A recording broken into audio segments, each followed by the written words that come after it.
Baião, o programa de Evásia com comentários cabriocálicos de Fábio Ribeiro e Camila Chute.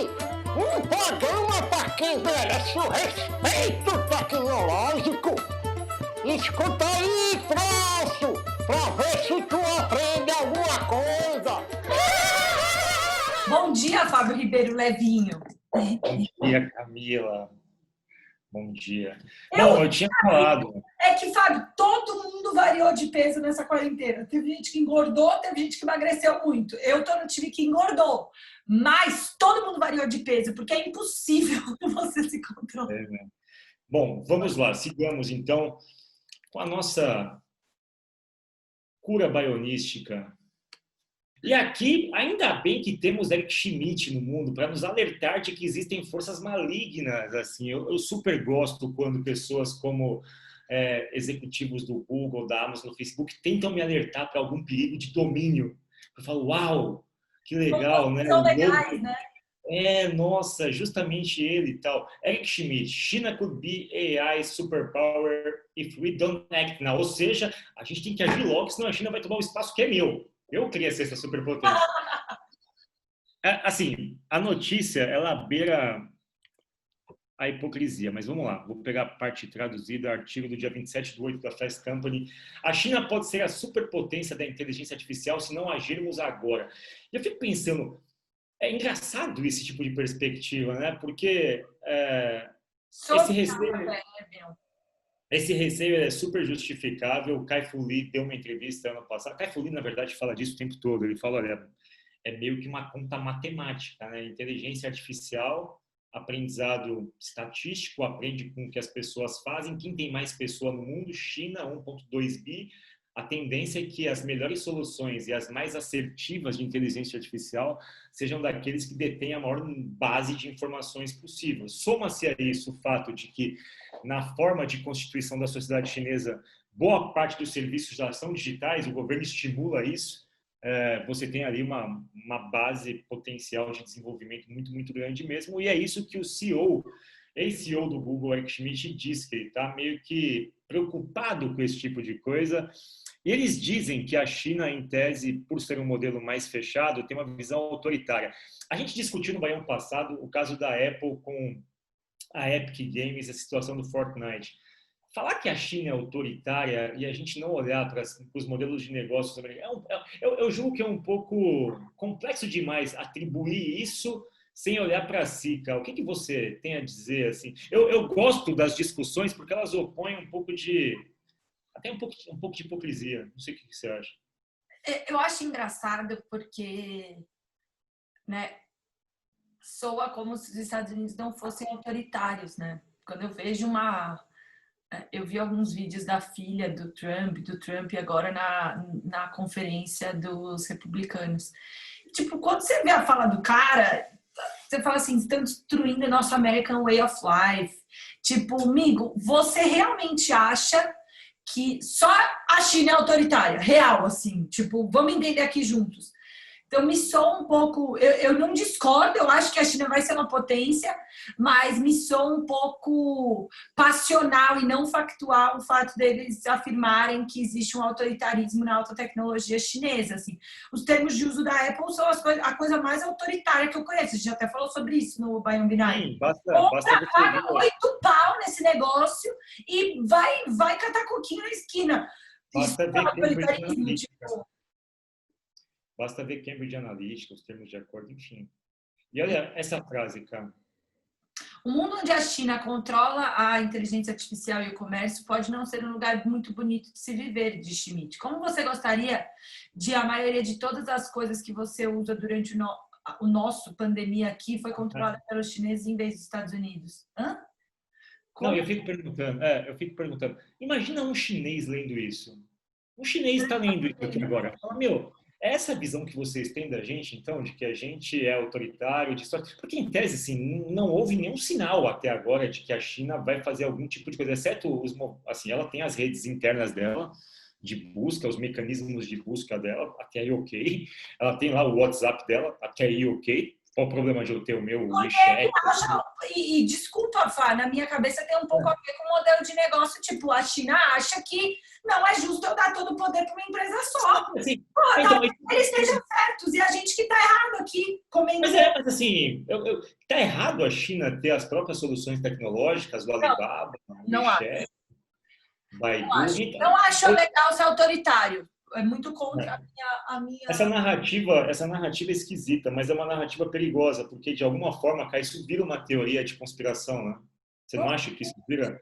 Você não acha que em tese daqui a pouco, porque até porque é o Google que está falando, um ex-executivo do Google, existe um risco disso virar uma coisa que é difundida, como é difundida várias outras teorias de que os chineses inventaram o coronavírus, enfim. É isso, Fá. Uma tese sobre isso. Assim, a história vai dizer se sim ou se não, mas até agora os elementos que a gente tem de história hoje, os elementos que a gente tem de história hoje dizem o contrário. Se a gente for pensar na corrida, na Guerra Fria, na corrida Estados Unidos, União Soviética, plantava-se a mesma semente de controle dos soviéticos e aparentemente isso não ocorreu e não ocorria até então. E a gente descobre com o tempo que, no final das contas, as grandes questões que envolvem domínio, polarização, supressão de direitos vêm de plataformas ou de negócios criados até nos Estados Unidos, enfim. Me parece Se a gente parar para pensar, no fundo, talvez seja uma guerra fria digital, né? A gente está vivendo. Já tá. Mas o que me importa nessa discussão, esquecendo aqui um pouco, quando de lado a questão Estados Unidos e a preocupação ela é real em relação à China ser a superpotência.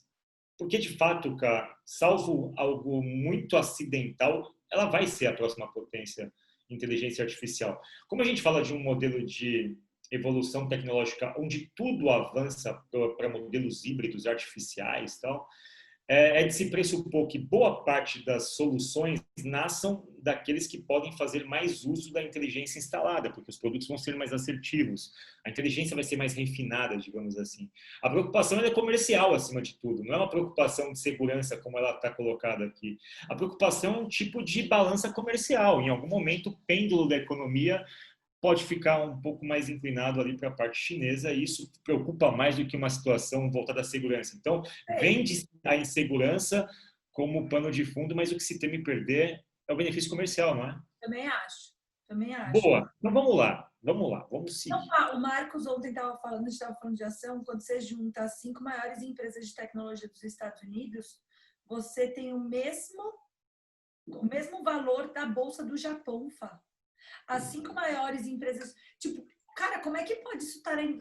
Não que eu seja contra a iniciativa privada, mas a gente está defendendo lucro e um desequilíbrio tão forte. Como é que pode 5 empresas americanas? Mas aí a gente volta. O país inteiro, Fá. Eu me sou um desequilíbrio já instaurado. Ok, você usou a palavra desequilíbrio. A gente falou de democracias vegetais, lembra no episódio anterior? Artigo da revista Piauí. E a gente fala, bom, é impossível, assim, a gente estava articulando, se você não viu, veja, tá? O melhor episódio que a gente já gravou, eu acho. Enfim, é o episódio 51. Uma boa ideia. A gente estava falando de democracias vegetais, fazendo um paralelo da vida vegetal, vida animal, de como plantas vegetais, enfim, como é que elas se organizaram ao longo do tempo para se perpetuar, se manter e se proliferar, enfim, sistema de distribuição, sistema modular, sistema de distribuição de inteligência, distribuição de decisão, aprendizado pelo corpo todo, e assim vai. E você está falando de uma centralização aqui. Eu acho que tem um processo nas indústrias de tecnologia que, em algum momento, isso vai ser muito complexo de gerenciar, cara. Essa relação de forças, ela vai chegar num processo que ela vai ter uma inflexão que ela vai, enfim, vai criar quase como se fossem novos países. Assim. Eu acho que o recorte de poder, logo, não vai mais ser, enfim, Facebook, Google e Apple serão nações, assim. A Apple está avaliada melhor do que o Brasil. A Apple já é sétima. Brasil, um país do tamanho do Brasil, uma empresa só, tipo, já foi. E olha que a gente tem muito mais coisas que só Apple aqui. Tem outras frutas e a gente mesmo assim não consegue. Bom, mas enfim, a China pode ser a superpotência. Isso aqui é uma teoria de conspiração quando a gente fala de domínio da informação. E aqui tem um artigo da Vox, também da semana... Não, isso aqui é antigo, de 2017, mas ele está falando sobre como a psicologia explica a teoria da conspiração. Então, eu vou pegar aqui a tradução do artigo da Vox. Eu já fui... Deixa eu ver se eu fui para a parte traduzida. Não fui. Deixa eu voltar. Pegar o artigo da Vox traduzido, que ele meio que fala aqui sobre como a psicologia explica a teoria da conspiração. O fascínio das teorias da conspiração, explicado por um psicólogo. Acreditar nas teorias é um mecanismo de enfrentamento para lidar com o mundo incerto. Então, assim, resumidamente, ele está entrevistando um psicólogo da Holanda, o nosso amigo Jan Willem van Hodgman, e eles falam especificamente sobre o que seria o gatilho para espalhar teorias das conspirações. Primeiro que, assim, resumidamente, um dos principais gatilhos é falta de informação. Quanto menos repertório você tem e quanto mais oprimido você é socialmente, mais você tende a aceitar que existe uma teoria que explica aquela opressão, aquele domínio e o teu sentimento de minoria ou o seu sentimento de enfraquecimento nessa discussão toda. De alguma forma, explica-se desse jeito. Então, assim, eu me junto com mais pessoas que estão no meu espectro de desfavorecimento ou de defasagem ou de assimetria de informação e tento me apoiar numa teoria que possa explicar isso de uma forma confortável para mim. Ou seja, o problema não sou eu, o problema é esse mundo que tem essas regras, esses conceitos. Então, de alguma forma, eu transfiro aquilo para uma situação que eu não controlo. Ao mesmo tempo, eu tenho um alvo que pode justificar as minhas, enfim, fraquezas, desilusões, dissabores, desvantagens e fracassos. E aqui tem um negócio, a tendência de perceber conspirações é universal, está todos nós, mas também acho que existem diferenças individuais na suscetibilidade. E aí ele fala, você tem que perceber que nem todas são irracionais, às vezes acontece uma espécie de corrupção, é natural que as pessoas fiquem atentas a isso. Um bom preditor de teorias de conspiração é a opressão real. Frequentemente, grupos minoritários oprimidos são mais propensos a acreditar em teorias da conspiração e um dos motivos para isso é que estão tentando dar sentido aos problemas que têm. Uma maneira de tentar entender, tentar... Exato. E aqui, se eles são universais entre as culturas, isso significa que há uma razão evolucionária para acreditar em teorias da conspiração? Na verdade, sim. Ao longo da história da humanidade, muitas pessoas foram vitimadas e mortas por coalizões hostis. Ou seja, em certos momentos históricos, de fato, teve um grupo dominante pequeno que oprimiu os demais. Em tese, isso ficou gravado no nosso DNA. E aqui ele fala, existem fatores que identificam grupos mais suscetíveis a teorias da conspiração? São mais prováveis entre pessoas menos educadas, mas isso não significa que as pessoas com alto nível de educação sejam imunes. Outro é o narcisismo coletivo, um traço de personalidade em que as pessoas exigem que o grupo a que pertencem seja admirado, e pessoas que acreditam que a sua própria nação e grupo são superiores aos outros. Eric Schmidt está nesse grupo, né, cara? Total. E na minha cabeça tem um pouco a ver até com a gente, enquanto humano, ter uma necessidade para conseguir fazer nossa cabeça parar de racionalizar, achar explicação para tudo, né? A gente teve que fazer isso com religião, né? A gente lida mal e o Marcelo Gleiser fala isso. A gente lida muito mal com os buracos que a ciência deixou. A gente não consegue explicar tudo com ciência, né? A gente não consegue explicar tudo com prova e contraprova. Então, sabe que deixa uma ansiedade muito grande na gente. E aí a gente é obrigado a acreditar na primeira teoria de conspiração que passa, entendeu? Mas esse trecho que está marcado em amarelo, ele é bem importante. E eu tenho um pensamento sobre isso. Aqui está dizendo, os menos educados são menos capazes de pensar analiticamente e, portanto, acreditam em teorias mais simplistas. Mas essa não é toda a história. Também descobrimos que pessoas com alto nível de escolaridade têm mais sentimentos de controle sobre seu ambiente e têm mais sensação de que podem realmente mudar sua situação se abordarem de forma proativa. Aqui tem um ponto importante. A cultura do cancelamento que a gente tem discutido, enfim, todos os problemas que surgem, escolhe um problema. A questão da discussão do que está acontecendo agora na NBA, do George Floyd, de toda a questão racial, ou a própria morte do Chadwick Boseman recentemente, do cara do Pantera Negra, o ator do Pantera Negra, ou questões vinculadas a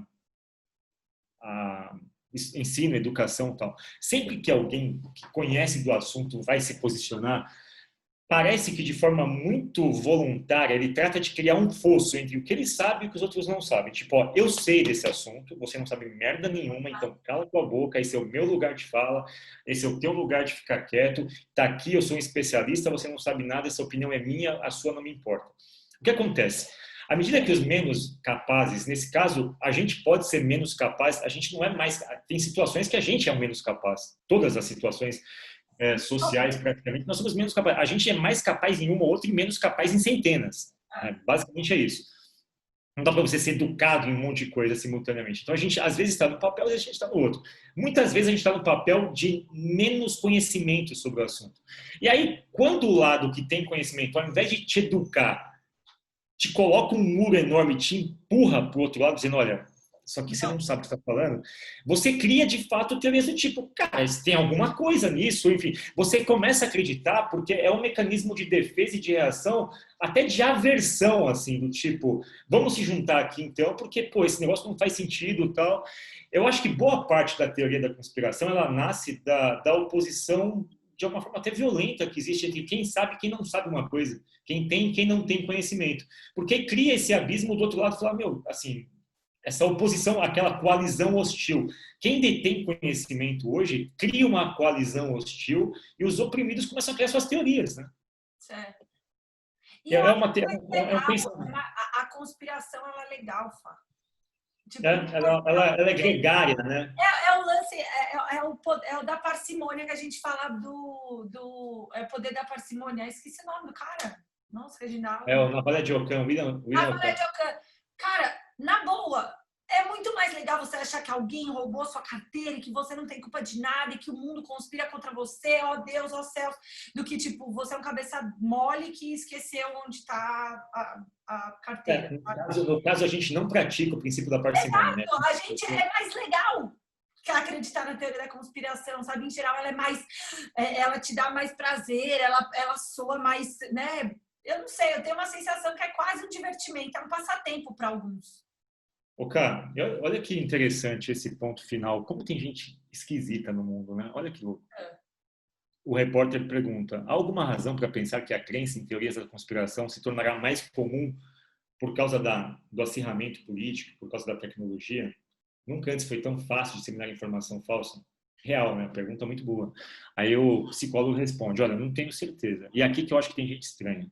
Olha como tem gente estranha no mundo. Essas duas pessoas, para mim, são muito estranhas. Em um estudo feito por dois cientistas políticos de Miami, eles analisaram mais de 100 mil cartas enviadas ao New York Times e ao Washington Tribune, que duraram um período de 120 anos. Imagina você se dedicar a estudar 100 mil cartas de 120 anos. Gente maluca, né? Eles não encontraram evidências para mais teorias da conspiração conforme a sociedade se tornava tecnologicamente mais avançada. Portanto, embora eu acredite que a tecnologia moderna provavelmente terá um impacto, por exemplo, sobrecarga, então não tenho certeza se ela vai aumentar as teorias da conspiração. Ai, achei super legal! Legal, né? É muito do caralho, você dedicou sua vida para um negócio super específico, tipo, eu acho legal, eu adoro o acadêmico. Eu acho, cara, eu gosto dos loucos, tá? Aí para pra pensar que você teve que fazer assim, o que evidencia uma teoria da conspiração? Quais são as palavras? Aí dessas palavras você vai ter que varrer isso computacionalmente. Com certeza, tinham cartas que estavam escritas à mão. Aí ele teve que pegar e transformar essa carta à mão em OCR, para poder ser digital, para ele poder fazer uma cor. Tipo, mano, é muito legal. Oh, cara, mas me explica uma coisa. No caso do Eric Schmidt, do Google, o Google não é um grupo minoritário em relação à China. Não, claro que não. E esse tal, uma teoria da conspiração que... Eles estão ofendidinhos, eu acho. Não, mas você não acha esquisito uma teoria da conspiração que nasce de cima para baixo? Porque em tese, não para baixo. A China é gigante. Chama medo. Chama medo. Eu não acho estranho, não. Para mim, claramente, ali é mais do que uma teoria da conspiração. É você tentar se proteger por outros meios. Boa. E, cara, só uma coisa. Enfim. Lembra que a gente falou de fofoca também? Acho que fofoca tem a ver com isso. A gente não consegue viver sem fofoca e teoria da conspiração. A fofoca é um mecanismo evolutivo. A gente falou isso 2 baiões anterior, uma semana anterior, do mundo sem fofoca, o quanto isso, a pandemia está deixando a gente, enfim, está evitando a gente de fazer fofoca e como isso pode ser prejudicial para o tecido social, né? É isso. Para mim, a teoria da conspiração é divertida. As pessoas não Boa. percebem que as pessoas acreditam. Boa. Mas, enfim, falamos do Eric Schmidt e depois falamos de teoria da conspiração. Você vê que às vezes a gente sincroniza os baiões, né? Enfim, quer dizer, a gente sempre Vamos sincroniza. ver, esse é o último esse? Vamos ver se você conseguiu fazer o terceiro. Não, ainda tem mais um. Mas esse aqui é interessante. Mas está sincronizado? Acho que sim, cara. Acho que ele está sincronizado. A gente pode sincronizar na mão. Vamos sincronizar na mão. Vamos sincronizar manual. Enfim, esse é um artigo. E aí, pô. Nossa, é um artigo... que site é esse? Pelo amor de Deus, tem uma guria militarizada na Coreia do Norte. Calma. 38 North é sobre análise sobre a Coreia do Norte, cara. Aqui é um dos únicos veículos do mundo que se dedica a fazer análise do que acontece na Coreia do Norte, um dos regimes mais fechados do mundo. Por que eu leio isso? Enfim, Mas não por sei. que tem essa guria? Olha a guria do logo, Fábio. Porque houve uma mudança de padrão que a guria do logo, cara, isso aqui é o governo, é o regime deles, enfim, é a forma como eles são criados, a forma de você venerar o regime, a militarização, enfim, eles se orgulham de, mesmo isolados, terem capacidade de confrontar o mundo, do orgulho militar. Tem toda a questão da Coreia do Norte, isso é uma questão deles, né? Mas, enfim, a gente tem pouquíssimas informações sobre a Coreia do Norte. Nessa semana ficou no Trending Topic que supostamente o Kim Jong-un teria morrido novamente, porque ele já morreu umas 10 vezes, cara. Mas, enfim, o que acontece? Está passando um tufão lá. Um tufão violentíssimo, assim. E esse veículo que analisa, ele não analisa isso de dentro, ele analisa isso, ele está fora da Coreia do Norte, né? Ele não está lá dentro, ele está analisando de fora. E ele falou que pela primeira vez na história houve uma mudança na dinâmica de noticiar coisas. Porque como é que funciona lá? Tá vendo? Na quarta-feira, o canal de TV estatal da Coreia do Norte, que é o único canal que tem, deu um passo historicamente sem precedentes de transmitir durante a noite, enquanto a tempestade Tipumbave se aproximava do país. Eles não têm transmissão noturna lá. Então, eles ficaram à noite transmitindo justamente porque era um evento completamente novo. Mas qual que é o louco disso? Pela primeira vez, ela transmitiu fora dos horários convencionais e pela primeira vez ela interrompeu o padrão de comunicação. Aqui, assim como normalmente segue uma programação de transmissão rígida, os primeiros 10 minutos de cada transmissão são sempre os mesmos, ou seja, toda a transmissão começa com o hino nacional, seguindo pela canção de Kim Il-sung e pela canção de Kim Jong-il. Então a emissora executa esse programa para o dia, ou seja, hino, depois a gente venera os nossos líderes. É como se na Mastertech todo o baião começasse com 10 minutos do hino da Mastertech e depois com nossos hinos, o meu e o teu. E aí depois começa o baião, enfim. Se houver alguma notícia sobre Kim Jong-un, ela é a prioridade. Ou seja, Kim Jong-un foi fazer exame de sangue. Bota como primeira notícia. E aí, o que foi absurdo na transmissão é que eles colocaram foco pela primeira vez na história num fato jornalístico real. E eles começaram a transmitir as coisas do tufão. Então, foi uma instrução até do Kim Jong-un, ou seja, parece que alguma coisa o sensibilizou. E aí, as notícias, pela primeira vez, do ponto de vista de fato real, foram feitas com base na realidade, assim, sabe? Elas não foram inventadas, nem nada, nem alguma coisa do tipo. Então, a Coreia do Norte sinalizou para o mundo e ela começou a mostrar coisas que são coisas que naturalmente ela não mostraria. Você nunca vai ver num telejornal norte-coreano notícias ruins do país. São sempre coisas legais, de como o país é bacana, de como o país é civil, como o país é ordeiro e tal. E aí eles começaram a mostrar notícias que mostravam até destruições aqui, tá vendo? Aqui o repórter na chuva, tal, inundação de um rio. Pode parecer uma bobagem, você está dizendo que isso é uma notícia. Pensa no conceito de uma sociedade fechada, que você não sabe nada sobre ela e que tudo que a gente sabe é completamente filtrado pelo governo. É como se o governo tivesse rompido deliberadamente o seu firewall, do tipo, olha, pode mostrar. Vamos mostrar o que está acontecendo aqui. Morreu, Fábio? Se Palma morreu, hein? Será que não sei, morreu? Então, tem um boato de que ele está em coma de novo, enfim. Ele está com a saúde debilitada, porque tem alguém que se dedica a mapear as aparições. As aparições dele reduziram muito no último ano. Ele ficou 40 dias afastado, que é completamente anormal, enfim. E aí especula-se que a irmã dele vai assumir e tal. Mas, enfim, é a irmã dele, a próxima líder mundial. Vocês não querem uma líder mulher? Vai ter uma líder mulher. Essa daí, cara, ó, dizem que ela é tipo... Mas ela é brava? Ela é pior que ele? Qual que é a análise? Dizem que ela é tão rígida quanto. Mas eu acho já melhor do que... já é uma abertura no sistema, Fábio. Rigidez por rigidez, que seja com uma mulher. Isso aí. Eu acho.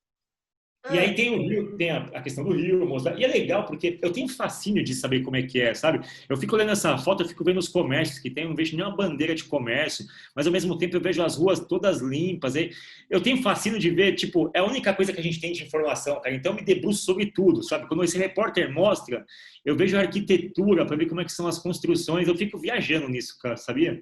Tipo, as únicas imagens que tem na Coreia do Norte, eu fico olhando tudo para ver a marca da roupa do cara, para ver se é uma marca específica, porque é tudo produção deles. Então, tudo para mim é informação, sabe? Eu fico escrutinando aqui a coisa. Mas, enfim, foi uma questão. Ó, mostraram destruição, tá? Tá vendo aqui? Aí tem transmitir durante a noite sempre foi comum na maioria dos países, mas na Coreia do Norte a TV estatal segue uma programação rígida. Começa às 15 e termina por volta das 22h30, exceto aos domingos e feriados. Apenas passa da meia-noite uma vez por ano na véspera de Ano Novo, então até apenas de uma hora. Eles quebraram uma regra.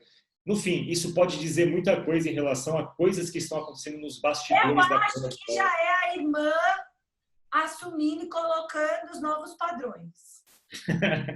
Mas por que eu achei isso legal? É conspiração, Fábio. A Coreia do Norte vai ser, uma mulher vai assumir, vai mudar tudo. Exato. Você pegou, você vinculou. A gente é ignorante em termos de Coreia do Norte, certo? A gente não tem nada de informação deles. Então a gente preenche a nossa ignorância com teorias, né? Certeza que é mulher. Olha que louco isso, cara. A gente pegou um exemplo que corrobora isso. Como a gente é ignorante em relação a esse assunto, a gente preenche com as nossas teorias. E elas são muito plausíveis quando a gente começa a montar, enfim e tal. Claro, pra mim tá claríssimo. E, cara... Gostei. Boa, mas né? a criancinha ainda me incomoda, coitadinha. Criança... Bom, vamos avançar, que esse aqui é a última reportagem. Essa é a última reportagem do Baião. E, cara, eu não tenho capacidade nenhuma de ler esse texto. Eu comecei a ler, eu falei, cara, eu sou muito ignorante para ler isso. Mas você não, você vai conseguir ler e pegar a essência disso. Primeiro, explica para todo mundo que a gente está fazendo um curso de pensamento computacional para professores. Explica onde é que está isso agora, suas principais impressões dessas primeiras 4 semanas de um curso novo nosso de pensamento computacional para professores. Não é jabá, porque o curso não está sendo vendido, ele está uma turma experimental. Fala um pouquinho, cara, do que você tem experimentado no seu contato com os professores. E aqui, especificamente, que você vê um gifzinho de algo que a gente explicou lá. Que gif bom, inclusive. Legal, né? Tá sendo muito massa. São professores não só de ciências exatas, mas de filosofia, de história. E a gente está ensinando, a gente está no meio do curso, eu diria, onde a gente começou primeiro dando um pouco de contexto, depois a gente ensinou programação, tem mais um pouquinho de programação e depois a gente vai começar a colocar pedagogia e criar esses artefatos educacionais para eles poderem levar para a sala de aula, independente da disciplina deles, conseguirem ensinar pensamento computacional, que já é uma demanda da nova Base Nacional Comum Curricular, mas que em 2019 e 2020 não tivemos treinamento de professores, ou seja, está vendo navios neste momento. E na nossa cabeça a gente poderia impactar pelo menos um pouco algumas dessas instituições de ensino e está sendo life-changing, assim, acho que tem um componente muito importante para mim que é aprender, programação criou-se um estereótipo tão forte, né, Fá, que existe uma necessidade, um estereótipo de que você precisa ser um gênio, que você precisa ser muito... A teoria da conspiração, né? São esses gênios que fazem. Só gênios conseguem fazer, só pessoas muito boas. E a gente criou essa teoria, né? E poder perceber que esses professores, que a gente conseguiu criar um ambiente, né, de trazer eles para perto e que eles estão conseguindo desconstruir esse estereótipo de que eles não são capazes. E tem muitas mulheres no grupo, de que elas vão conseguir sim aprender e estão se sentindo super empoderadas e elas fazem todos os exercícios, eles também. Para mim está sendo muito transformador poder fazer esse curso. E, cara, eu participei só da parte inicial, das primeiras 3 aulas do curso, mas teve um momento que foi muito emocionante de assistir, que foi quando os professores estavam fazendo um exercício da tabela da verdade, né? Que é um pouco dessa estrutura booleana aqui que está nesse exercício. E eu vou pegar isso para te passar a palavra para você explicar o quanto foi interessante para você, como foi para mim. Para mim, acho que foi muito, não sei o que você pensou. Mas tem um quebra-cabeça da ciência da computação que envolve a tabela da verdade, as estruturas booleanas. E tinha 3 décadas já que estava esse dilema e uma pessoa resolveu isso de uma forma muito simples, o que chocou a comunidade acadêmica, que é um problema super complexo. que todo mundo tentou resolver o problema, tentou ir para um lado muito complexo. E a pessoa que resolveu foi super Navalha de Ockham, cara. Ele fez um resumo de 2 páginas e chocou a comunidade científica com a elegância do pensamento e da simplificação. Eu vou tentar, pelo menos, estabelecer um ponto de partida para explicar o problema. Enfim, você vai explicar um pouco de tabela da verdade para as pessoas, mas a questão é o seguinte. Vou pegar esse trecho que eu acho que dá para entender um pouco. Tudo o que acontece no computador é codificado em 0 e 1 código binário, certo? Essas estruturas são todas lógicas e envolvem esses cálculos booleanos aqui, que é a regra para transformar uma informação em 0 e 1. Ao mesmo tempo, existem situações complexas da vida que envolvem perguntas e respostas e movimentos recursivos, onde algumas funções dessas se tornam complexas, sofisticadas demais. Aqui tem uma questão sensível. Por exemplo, imagine, disse o Mathieu aqui, que você está preenchendo uma série de perguntas sim, não em um formulário de empréstimo bancário. E a gente está tentando levar isso para o mundo da programação, tá? Quando terminar, o banqueiro pontuará seus resultados e dirá se você se qualifica para um empréstimo. Esse processo é uma função booleana. Suas respostas são os bits de entrada e a decisão do banqueiro é o bit de saída. Ou seja, eu preencho, sim, não, isso vai para uma matriz de processamento, dada a regra de negócio do banco, me dá uma decisão. Se sua inscrição for negada, você pode se perguntar se poderia ter mudado o resultado mentindo sobre uma única questão. Ou seja, vamos supor que eu tenha respondido sim para um não que eu dei lá. Talvez afirmando que ganha mais de $50 mil, quando na verdade não ganha por ano. Se essa mentira mudasse o resultado, os cientistas da computação diriam que a função booleana é sensível ao valor daquele bit em particular. Se, digamos, houver 7 mentiras diferentes que você poderia ter contado e cada uma delas invertesse o resultado separadamente, então, para o seu perfil de empréstimo, a sensibilidade da função booleana é 7. É matemático pra cacete isso. Os cientistas da computação... Quando você está estudando álgebra linear, eles colocam isso dentro de um contexto de hipercubo, né? A conjectura da sensibilidade. Camila, você manja disso tudo aí, hipercubo? Não, eu tive que passar em álgebra linear. Mas não, eles falam de hipercubo aqui. Não, eu manjei uma época, hoje eu sei só a definição. Não sei. Aqui está, os cientistas da computação definem a sensibilidade geral da função booleana como o maior valor de sensibilidade a observar todos os diferentes perfis de empréstimos possíveis. Em certo sentido, essa medida calcula quantas das questões são realmente importantes para as mais limítrofes. E aqui tem, calma. Aqui, ó, é isso aí, hipercurso. Mas, enfim, a situação hipercomplexa, e esse rapaz aqui resolveu. Ele tá com essa... Cara, ele ficou 10 anos pensando no problema. Mas tá, explicou como é que é? Ele explica, mas eu não tenho nem capacidade de ler. Você quer ler? Deixa eu ver, vai lá no início, deixa eu ver. Vamos lá. Tava sentado num hotel? Ai, tá bom. Em 2003, Huang começou a pensar que o melhor caminho... Mas pelo menos me ajudou a adormecer mais rápido em algumas noites. O que ele conta é que assim, ele ficou intrigado com o problema e nesses 10 anos, à medida que ele aprendia sobre alguma coisa, ele voltava no problema para tentar entender se o que ele aprendeu servia como base para poder compreender melhor o problema. Ele ficou 10 anos nesse processo de acumular conhecimento, tudo que ele aprendia novo, ele voltava e olhava o problema de novo, voltava e olhava o problema de novo. E aí ele chegou a um efeito, uma epifânia, depois de 10 anos, de simplificar essa resolução. E aqui, tá vendo? Tem uma situação, né? Quando um problema está por volta de 30 anos e todo mundo já ouviu falar dele, provavelmente a prova é muito longa, tediosa e complicada, muito profunda. Ela abriu o e-mail dele esperando encontrar uma tese gigantesca. Mas a prova era simples o suficiente para Mathieu e muitos outros pesquisadores digerirem de uma só vez. Espero que nesse outono seja ensinado em uma única aula em todos os cursos combinatórios de nível de mestrado. Ou seja, ele simplificou isso, mas foi meio que maturando uma resposta. E na academia as coisas são longas, né, cara? E ele inventou o sinal, ó, ele falou assim, então no mês passado ele percebeu que até o fim, simplesmente mudando o sinal de alguns dos números em sua matriz. Que louco. E ele recorreu a uma teoria de 200 anos, chamada teorema do entrelaçamento, enfim. Não conheço. Só que é muito denso pra gente. Mas, cara, mesmo sendo denso, essa estrutura aqui, ela não é tão densa. E eu fiquei hiper emocionado quando as pessoas conseguiram fazer uma convergência entre trazer uma informação do mundo natural, traduzir ela para 1 e 0 e ter uma saída que ela compreendia na tabela da verdade. Explica o que você viu. Eu adorei. Eu queria que você passasse esse artigo para elas, cara. Super legal. Não, e eu acho que é você entender que, no fundo, e a gente deu aulas abertas sobre isso, né? Acho que o grande... Você demora 4 anos num curso de ciência da computação para entender isso, tá, pessoal? E talvez nunca tenha saído da boca de um professor, mas eu acho que quando você entende que Digital é sobre representação e a grande sacada do computador foi conseguir simplificar no sentido de arrumar abstrações para representar tudo e todos com zeros e uns, a sua vida muda um pouco, assim, porque a gente percebe as limitações do computador, a gente percebe como é que você tem que pensar diferente, porque a sua percepção não é conseguir reproduzir exatamente igual, porque isso é analógico. Foi o que muito tempo, né, tentou se fazer para as máquinas, para a eletrônica, uma proporcionalidade, né? Eu tinha que conseguir reproduzir. O digital foi tão transformador porque ele falou assim, cara, mas eu posso combinar entre todo mundo aqui que o A é 01, pode ser?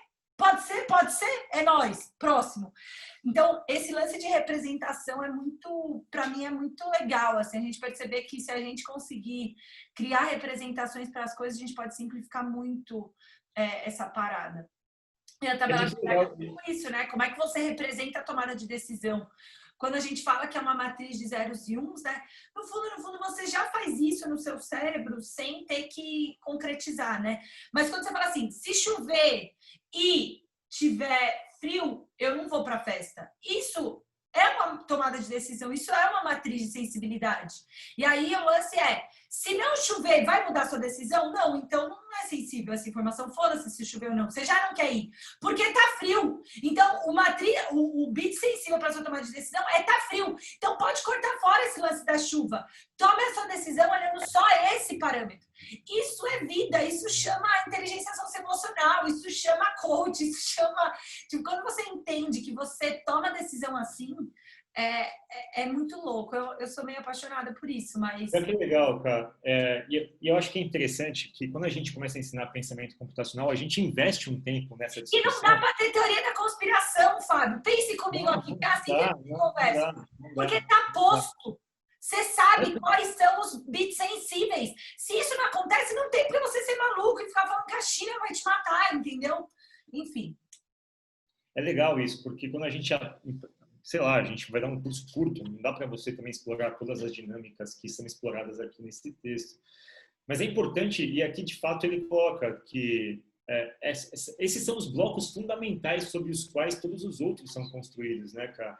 Então, por mais que a gente não vá se debruçar de forma densa aqui, é importante que a gente consiga compreender como essas coisas funcionam, porque isso destrava algumas cognições nossas que são importantíssimas no aprendizado de pensamento computacional. Gostei muito da sua explicação. Foi esse nosso episódio conspiratório que termina com lógica, que combate teorias da conspiração, né, cara? Maravilhoso, adorei, Fábio. Adorei. Boa, é isso. Bom, né? Eu acho muito louvável. É que nem aqueles dois caras que analisaram mais de 100 mil caras. Cara, você tem que ser muito foda para ficar 10 anos, 20 anos estudando a mesma coisa para produzir um resultado. Eu admiro muito. Não é uma vida que eu consiga levar, mas eu admiro muito acadêmicos que conseguem. E é sobretudo importante saber o impacto desses estudos na vida de todo mundo, né, cara? É uma pessoa que faz aquilo por prazer, mas a descoberta dela, ela impacta, enfim, de forma extremamente generosa, né, toda a sociedade, porque ela vai virar um aprendizado, aquele aprendizado vai melhorar um processo de programação, um processo de desenvolvimento de soluções digitais, tecnológicas, e todo mundo vai se beneficiar da epifânia de um estudo, da dedicação de uma pessoa que pegou um mistério para resolver. Acho muito lindo isso como ponto de como essas Sabe coisas... o que é lindo também? Já vou fazer um spoiler aqui. Sabe o que é lindo também? Poesia com pensamento computacional, pessoal. O Marcão, se ainda não estiver pronto, depois ele atualiza essa descrição. Mas farei agora a gravação de poesias escritas por Fábio, onde demos uma releitura de pensamento computacional e vamos dar umas canjas de conteúdo. Não, deixa eu explicar melhor. Eu fiz poesias que elas são médias, elas são, enfim... São boas. São poesias minhas, mas são as minhas percepções sobre como o mundo digital funciona, como a computação funciona. E a Camila, muito habilmente, conseguiu pegar todas as poesias que eu escrevi e conseguiu explicá-las do ponto de vista lógico. Ou seja, é uma das teses, é um trabalho que deveria ser emoldurado e está no Congresso americano como a colaboração entre duas mentes, uma que é totalmente anacrônica, como a minha, totalmente analógica, totalmente voltada às ciências mais humanas, e outra totalmente lógica, que é a da Camila, que é não só lógica, ela só conseguiu fazer essa tradução porque ela tem as duas cabeças em uma só. Ela tem essa composição meio rara. Eu só estou de um lado e estou muito longe do outro. Ela conseguiu ler o meu e traduzir por ela. Enfim. Gente, vejam, tá lindo, maravilhoso. Se já estiver pronto no sábado, estará aqui a descrição. Comentem, compartilhem. Dá um like aqui, mande esse vídeo. Dá um like. Liga o sininho, assina, enfim. Beijo, Bom, Pá. tchau.